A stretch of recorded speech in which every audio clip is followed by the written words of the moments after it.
అన్ని రకాల వస్త్రాలపై up to 66% of. సందేశాన్ని ఇవ్వాల్సిందిగా ఆహ్వానిస్తున్నాం. నా ప్రసంగం ప్రారంభించే ముందల ఇక్కడున్న పిల్లల్ని తల్లిదండ్రులు కోరుతున్నా.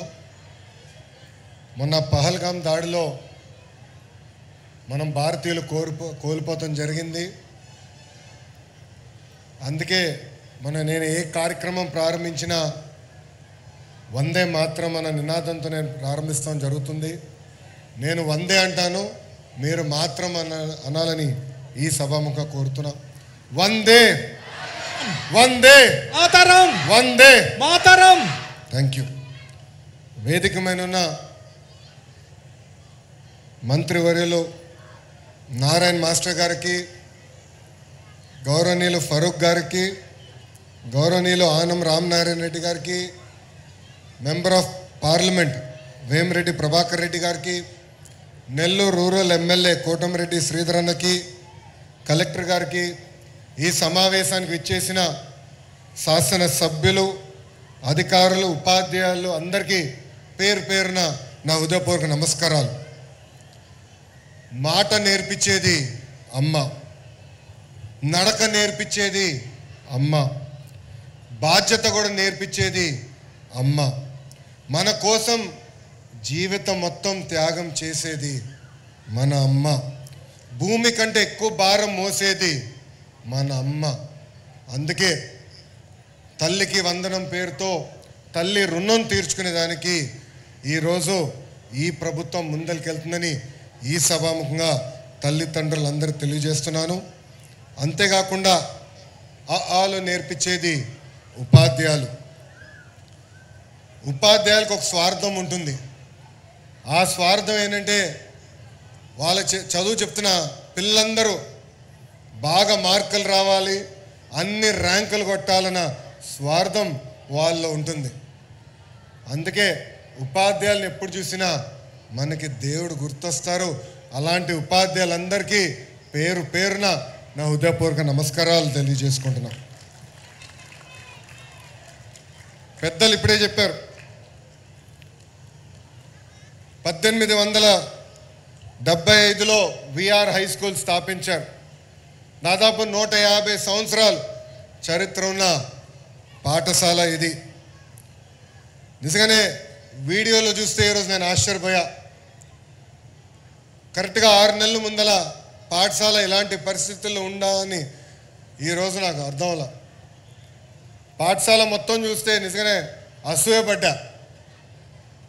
నారాయణ మాస్టర్ గారికి చెప్పా, నేను చదువుకున్న పాఠశాల కన్నా అద్భుతంగా ఈరోజు విఆర్ హై స్కూల్ని మీరు తీర్చిదిద్దడం జరిగింది. ఒక ఘన చరిత్ర ఉన్న విఆర్ హై స్కూల్ మంది.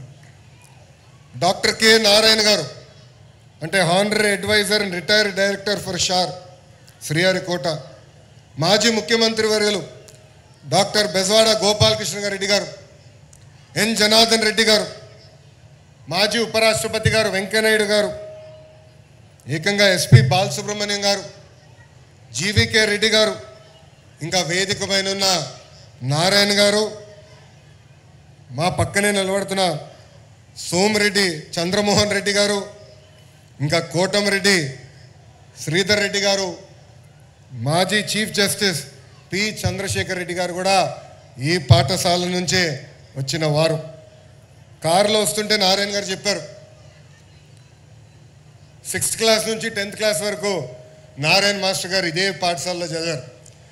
ఏకంగా ఆయన చదువు పూర్తి చేసిన తర్వాత టీచర్గా ఆయన ప్రయాణం కూడా ప్రారంభించింది ఇదే విఆర్ హై స్కూల్ అని ఈ సభాముఖంగా మీకు తెలుపుతున్నా. నేను పదే పదే ప్రజాప్రతినిధులందరినీ కోరుతున్నా, ఇలాంటి సమావేశంలో రాజకీయాలు మనం మాట్లాడకూడదు. స్కూల్కి ఏకంగా రాజకీయాలు దూరం పెట్టాల్సిన అవసరం ఉంది. అనేక కారణాల వల్ల ఈ పాఠశాల మూతపడింది. కానీ నారాయణ గారు డోర్ టు డోర్ తిరిగి ఆనాడు ప్రజలందరికీ హామీ ఇచ్చారు, మూతబడిన విఆర్ హై స్కూల్ని తిరిగి ప్రారంభిస్తా అని చెప్పారు. మన ప్రభుత్వం ఏర్పడిన మొదటి సంవత్సరంలోనే చేసి సాధించిన వ్యక్తి మంత్రి నారాయణ గారు. నా పక్కనున్న ఇద్దరు పిల్లలు అడిగా, ఎందుకు వచ్చారు, ఎందుకు చేరారు ఈ పాఠశాలలో? ఇంత అద్భుతమైన ప్లే గ్రౌండ్, అద్భుతమైన టీచర్లు, అద్భుతమైన కరికులం, స్మార్ట్ బోర్డ్స్ మా నెల్లూరు సిటీలోని ఎక్కడ లేదు. అందుకే మేము వచ్చి ఈరోజు ఈ విఆర్ హై స్కూల్లో చేరటం జరిగిందని వాళ్ళు చెప్తాం జరిగింది.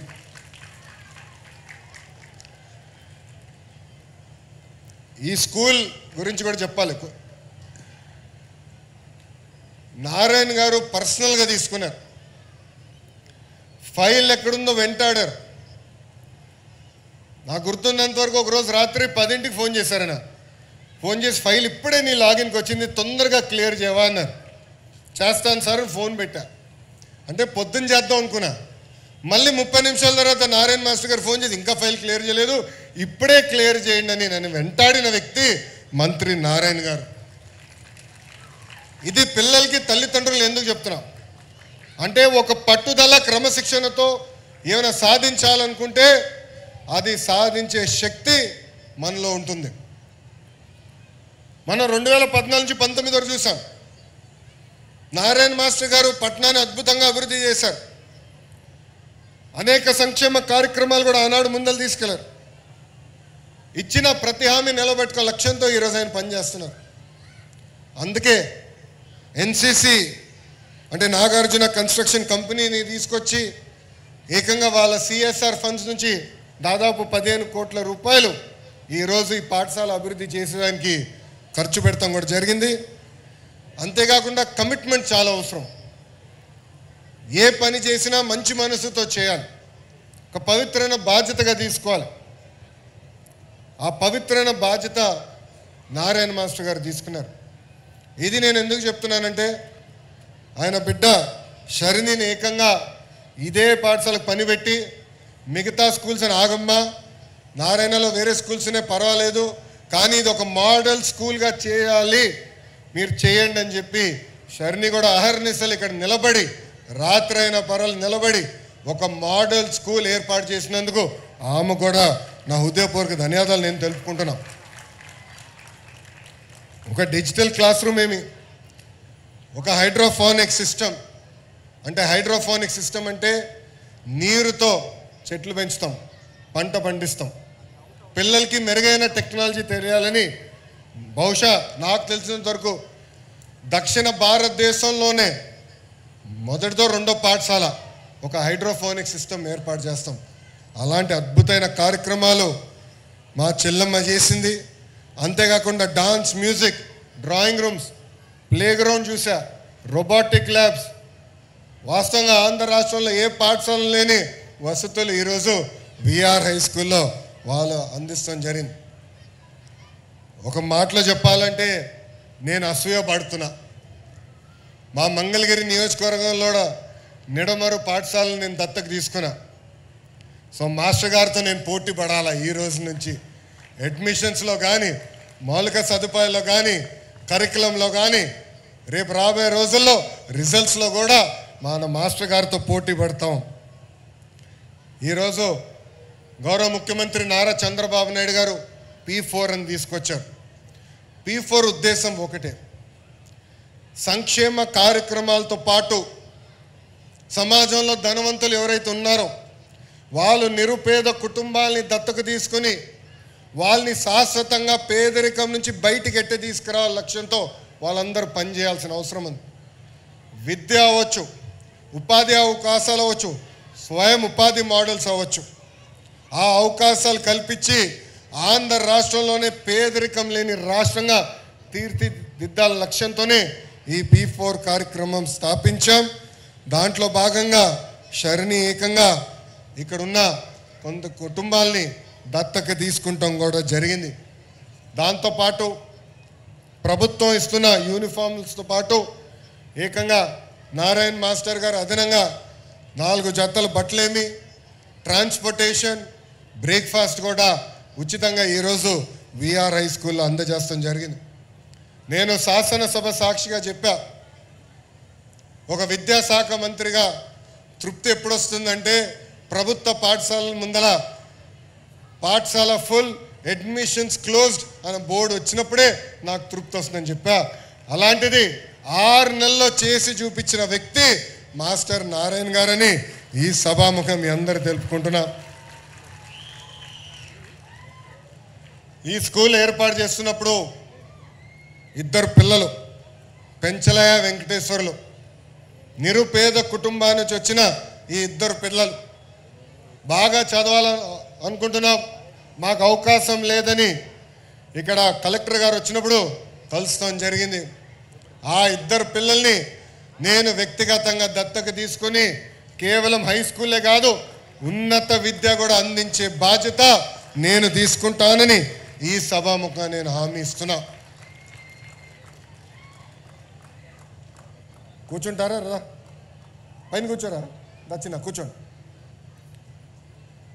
ఇక్కడున్న పిల్లలందరూ నేను ఒక విషయం కోరాలనుకుంటున్నా. జీవితంలో మనం ఛాలెంజ్ స్వీకరించాలి. అందరూ ఒక మార్గం ఎంచుకుంటారు, కానీ మనం ట్రెండ్ సెటర్స్గా మారాలి. ఇక్కడ ఉదాహరణగా రెండు ఇస్తాను నా జీవిత ప్రయాణంలో. మొదటిది 2019లో నేను మంగళగిరి నియోజకవర్గంలో పోటీ చేశా. అది తెలుగుదేశం పార్టీ 1980 తర్వాత గెలవని నియోజకవర్గం. ఒక పట్టుదలతో చరిత్ర తిరిగి రాయాల లక్ష్యంతో నేను పోటీ చేశా, ఓడిపోయా. ఓడిపోయిన రోజు బాధ కలిగింది, కానీ రెండో రోజు నుంచి ఆ బాధ నాలో కసి పెంచింది, పట్టుదల పెంచింది. మళ్ళీ ఇక్కడనే పోటీ చేయాలా, ఇక్కడనే గెలవాల లక్ష్యంతో 5 సంవత్సరాలు కష్టపడ్డా. ఆ 5 సంవత్సరాల కష్ట ఫలితం ఆంధ్ర రాష్ట్ర చరిత్రలోనే ఎప్పుడు రాని మెజారిటీ మొన్న నాకు ప్రజలు ఇచ్చి శాసనసభకు పంపించారు. రెండోది, నేను విద్యాశాఖ మంత్రి అవుతాం. గతంలో పంచాయతీరాజ్ గ్రామీణాభివృద్ధి శాఖ చేశా, కానీ ఈసారి విద్యాశాఖ మంత్రి అవ్వాలని నేను కోరా. అది టీవీలో వచ్చినప్పుడు చాలామంది సీనియర్ల దగ్గర నుంచి జూనియర్ల వరకు అందరు నాకు ఫోన్ చేసి, అంత కఠినమైన శాఖ నీకు అవసరమా? సంఘాలు ఉంటాయి, మధ్యాహ్న భోజనం పథకం ఉంటుంది, స్కూల్ కిట్లు ఉంటాయి, ఇది చాలా కష్టమైన శాఖ, ఇది మీకు అవసరమా అని అడిగారు. అప్పుడు వాళ్ళందరికీ ఒకటే చెప్పా, ఛాలెంజ్ అంటే నాకు ఇష్టం. విద్యాశాఖని మార్చగలిగితే ఏ శాఖనైనా మనం మార్చగలుగుతాం. అందుకే విద్యాశాఖ మంత్రిగా నేను వస్తున్నాను. పిల్లల భవిష్యత్తు, మీ పిల్లల భవిష్యత్తు తీర్చిదిద్దేదానికే నేను విద్యాశాఖ మంత్రి అయ్యానని ఈ సభాముఖంగా తల్లిదండ్రులందరికీ నేను తెలియజేస్తున్నా. ఇది నేను ఒక పవిత్రమైన బాధ్యతగా స్వీకరిస్తున్నా. ఫస్ట్ గ్రేడ్ నుంచి స్కిల్ డెవలప్మెంట్ వరకు నా కింద ఉంది. కేజీ నుంచి పీజీ వరకు ఈరోజు కరికులంని మేము బలోపేతం చేస్తున్నాం. మీరే చూశారు, ప్రైవేట్ పాఠశాలకు ధీటుగా మీ పిల్లలకి ఈరోజు యూనిఫామ్ ఇచ్చాం. పిల్లలకి ఇచ్చిన బ్యాగులు మీరు చూశారు, పుస్తకాలు మీరు చూశారు, ఏకంగా వర్క్ బుక్స్ కూడా మేము ఈ పిల్లలకి అందజేస్తాం జరిగింది. యూనిఫామ్ కానీ షూస్ వరకు కూడా ప్రతిదీ చూసి ఈరోజు మీ పిల్లలకి మేము అందజేశాం. ఇంతేకాదు, ప్రతి సంవత్సరం 2 సార్లు తల్లిదండ్రులు ఉపాధ్యాయులు పిల్లలు కూర్చుని మాడుకోవాలి. ఈ నెల జూలై 10న మొదటి మెగా పేరెంట్ టీచర్ మీటింగ్ జరగబోతుంది. మళ్ళీ తిరిగి డిసెంబర్లో కూడా పెడతాం. అంటే మీ పిల్లలు ఏం చదువుతున్నారు, ఎంతవరకు చదివారు, ఎక్కడ వెనుకబడి ఉన్నారో నేరుగా మీ తల్లిదండ్రులు తెలియజేసేదానికే ఈరోజు ఈ మెగా పేరెంట్ టీచర్ మీటింగ్ కూడా మన ప్రభుత్వం ఏర్పాటు చేసింది. ఇక్కడితో వదిలిపెట్టాం. పిల్లలకి టెక్నాలజీతో జోడించాలి, మెరుగైన టెక్నాలజీ అందించాలి, ప్రపంచంలో జరుగుతున్న మార్పులు తెలియజేయాలి లక్ష్యంతో కంప్యూటర్ ల్యాబ్లు కూడా ఏర్పాటు చేసే దిశగా మన ప్రభుత్వం పనిచేస్తుంది. మీ అందరికీ తెలుసు, మధ్యాహ్న భోజనంలో కూడా గౌరవ ముఖ్యమంత్రి గారు ఈ సంవత్సరం నుంచి సన్నబియ్యం ప్రవేశపెట్టారు. దాని వెనకాల ఒక కారణం ఉంది. గతంలో డిసెంబర్ మాసంలో పేరెంట్ టీచర్ మీటింగ్ జరిగింది. జనరల్గా ముఖ్యమంత్రి గారు పాఠశాలలకు వస్తున్నారంటే చాలా చర్చ జరుగుతుంది. నాకు ఫోన్ చేశారు అధికారులు. ఫోన్ చేసి, గౌరవ ముఖ్యమంత్రి గారు ఇక్కడనే భోంచేస్తారు, ఏం పెట్టాలని అడిగారు. అప్పుడు వాళ్ళు ఒకటే చెప్పా, పిల్లలకి రోజు ఏ భోజనం పెడుతున్నామో అదే భోజనం గౌరవ ముఖ్యమంత్రి గారికి మనం పెడదామని చెప్పా. ప్రత్యేకంగా టేబుల్ ఏర్పాటు చేయాల, ప్రత్యేకంగా కుర్చీలు ఏర్పాటు చేయాల. మన పిల్లలు కింద కూర్చుని భోజనం చేస్తారు. అదేవిధంగా గౌరవ ముఖ్యమంత్రి గారు కూడా కింద కూర్చునే భోజనం చేస్తారని నేను చెప్తాను జరిగింది. ఇది మీ అందరికి ఎందుకు చెప్తున్నానంటే, ఆ భోజనం తినిన తర్వాత నేను గౌరవ ముఖ్యమంత్రి గారు హెలికాప్టర్లో 30 నిమిషాలు ప్రయాణం చేశా. ఆ 30 నిమిషాలు మన పిల్లలు తింటున్న భోజనం గురించి మాట్లాడారు. ఆయన నాకు తెలియజేశారు, అన్నం బాలేదు, నాకేం నచ్చలేదు, ఇది మీరు మార్చాలి, పౌష్టిక ఆహారం పిల్లలకి అందజేయాలి లక్ష్యం అని ఆయన చెప్పారు. అందుకే ఈరోజు సన్న బియ్యం కూడా మీ పిల్లలకి అందిస్తాం కూడా జరిగింది. నేను విద్యాశాఖ మంత్రి అయినప్పుడు మంత్రి నారాయణ మాస్టర్ గారు వచ్చిన పక్కన కూర్చున్నారు. బయట ప్రపంచం అందరూ అనుకోవచ్చు నారాయణ మాస్టర్ గారి లక్ష్యం ప్రభుత్వ పాఠశాలలు మూసేయాలని, కానీ అది కాదు. ఆయన లక్ష్యం ఒకటే, ప్రభుత్వ పాఠశాలను బలోపేతం చేయాలి, మెరుగైన విద్య ప్రభుత్వ పాఠశాలలో అందజేయాలని. అందుకే నా పక్కన కూర్చుని ఆయన ఒకటే ఒక మాట చెప్పారు, మీరు ఎన్ని సంస్కరణలు తీసుకొచ్చినా ఒక్క క్లాస్ ఒక టీచర్, అంటే ఒక్క క్లాస్ ఒక టీచర్ తీసుకొస్తేనే ప్రభుత్వ విద్యా వ్యవస్థ మెరుగుపడుతుందని చెప్పారు. మన ప్రభుత్వ అధికారులు వచ్చినప్పుడు కేవలం 1200 పాఠశాలలు ఉంటే, ఈరోజు నేను గర్వంగా చెప్తున్నా 9600 పాఠశాలలో 1 క్లాస్ 1 టీచర్ ఈరోజు మేము అందిస్తాం కూడా జరిగింది. మెగా డిఎస్సి ఏర్పాటు చేశాం, ఉపాధ్యాయుల పోస్టులను భర్తీ చేస్తున్నాం. మొదటి విడతలో 16,347 పోస్టులు కూడా మేము భర్తీ చేస్తాం జరిగింది. రాబోయే రోజుల్లో కూడా పోస్టులని ఒక పద్ధతి ప్రకారం భర్తీ చేస్తామని తెలియజేస్తాం జరుగుతుంది. ఉపాధ్యాయులు కూడా తెలుసు, మీకోసం ప్రత్యేకంగా టీచర్ ట్రాన్స్ఫర్ యాక్ట్ తీసుకొచ్చా, సీనియారిటీ లిస్ట్ ఫిక్స్ చేశాం. ఎప్పుడు లేని విధంగా మీరు ఎవరు చుట్టూ తిరగాల్సిన అవసరం లేని విధంగా ఏకంగా మొన్న దాదాపు 4,477 ఉపాధ్యాయులకి ప్రమోషన్ ఇచ్చాం. ఆన్లైన్ మెకానిజం ద్వారా 66,000 మంది ఉపాధ్యాయులు కూడా ప్రభుత్వం ట్రాన్స్ఫర్ చేసింది. ఒక వాల్యూ బేస్ విద్య చాలా చాలా అవసరం. ఎంత ఇంజనీర్ అయినా, డాక్టర్ అయినా, ఐఏఎస్ అధికారి అయినా, ఐపీఎస్ అధికారి అయినా, రాజకీయ నాయకుడు అయినా కూడా విలువలు చాలా అవసరం. మన పిల్లలకి ప్రత్యేకంగా విలువలు అందించేదానికి గౌరవ ముఖ్యమంత్రి నారా చంద్రబాబు నాయుడు గారు శ్రీ చాగంటి కోటేశ్వరరావు గారిని అడ్వైజర్గా నియమించి ఆయన రూపొందించిన పుస్తకాలు, వీడియోలు కూడా ఈరోజు మీ పిల్లలకి అందజేస్తాం జరుగుతుంది. దాంతోపాటు గౌరవ ఉప ముఖ్యమంత్రి పవన్ అన్న కూడా పదే పదే మొక్కలు నాటాలి, చెట్లు పెంచాలి, ఆ చెట్లు మనం కాపాడాలని చెప్తాం జరుగుతుంది. అందుకే మీ పిల్లలందరూ కూడా గ్రీన్ పాస్పోర్ట్ అని మేము ఇవ్వబోతున్నాం. ఆ గ్రీన్ పాస్పోర్ట్లో ఒక చెట్టు నాటి 3 సంవత్సరాలు ఆ చెట్టును కూడా కాపాడాల్సిన బాధ్యత మీ పిల్లల పైన ఉంటుంది. మీ పిల్లలు ఆ చెట్టు కాపాడిన తర్వాతనే ఉపాధ్యాయులు పాస్పోర్ట్ పైన సంతకం పెడతాం జరుగుతుంది. నేను విద్యాశాఖ మంత్రి అయిన వెంటనే ఫస్ట్ సెకండ్ క్లాస్ పుస్తకాలు చూసా. దాంట్లో ఇంటి పనులంతా ఆడవాళ్ళే చేస్తూనే ఉన్నాయి. నేను మా అధికారులు చెప్పా, చిన్న వయసులో నాకు పెళ్ళయింది, నేను బ్రహ్మని అమెరికాకి వెళ్ళినప్పుడు ఇంటి పనులు సమానంగా చేశాం, అంటే 50-50. అందుకే ఈరోజు పాఠశాల పుస్తకాల్లో కూడా ఇంటి పనులు 50% మగవాళ్ళు చేసే ఫోటోలు ఉన్నాయి. అంటే మహిళల్ని గౌరవించాలా, అన్నిట్లో మగ ఆడ సమానం అనేది పాఠశాల నుంచే ప్రారంభించాల లక్ష్యంతో మీ ప్రభుత్వం పనిచేస్తుంది. ఇంకా ప్రతి సాటర్డే నో బ్యాక్ డే కింద ప్రకటించాం. పిల్లలకి టెక్నాలజీతో అనుసంధానం ఏమి, స్పోర్ట్స్, ఫిట్నెస్, యోగా కూడా ఏర్పాటు చేయాల లక్ష్యంతో మేము పనిచేస్తున్నాం. ఏకంగా పిల్లలు రేపు నీట్ కానీ, జేఈ మెయిన్స్ కానీ ఈ ఎగ్జామ్స్ కొట్టేదానికి అవసరమైన స్టడీ మెటీరియల్ కూడా ఉచితంగా ప్రభుత్వం అందజేస్తుందని ఈ సభాముఖం మీ అందరు తెలుపుకుంటూ, ఒక విద్యాశాఖ మంత్రిగా నా లక్ష్యం ఒక్కటే, యావత్ భారతదేశంలోనే కాదు ప్రపంచంలో ప్రభుత్వ విద్య ఎక్కడ బాగుందంటే దానికి కేర్ ఆఫ్ అడ్రస్ ఆంధ్రప్రదేశ్ చేసే బాధ్యత నేను తీసుకుంటానని ఈ సభాముఖంగా మీకే కాదు ఆంధ్ర రాష్ట్రంలో తల్లిదండ్రులందరూ తెలియజేస్తూ, గతంలో అనేక కారణాల వల్ల ప్రభుత్వ పాఠశాలలు వెనుకబడి ఉన్నాయి. కానీ ఒక సంకల్పంతో, ఒక పట్టుదలతో ఈరోజు మేము అందరం పనిచేస్తున్నాం. ఒక విద్యాశాఖ మంత్రిగా నా దగ్గర నుంచి ఉపాధ్యాయుల దగ్గర వరకు అందరూ నేను ఏ కార్యక్రమం ఇచ్చినా స్వీకరిస్తున్నారు, పనిచేస్తున్నారు.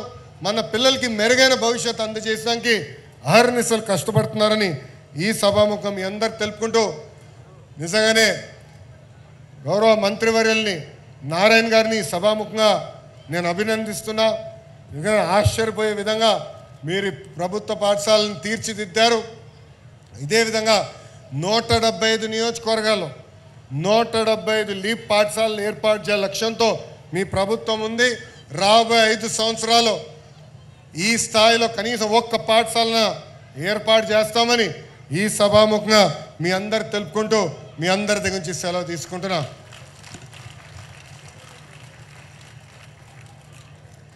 నేను ఇప్పుడు చెప్పేది తిరిగి మీరు రిపీట్ చేయాలి. జై హింద్, జై హింద్, జై హింద్, జై హింద్, జై హింద్. అందరికీ నమస్కారం.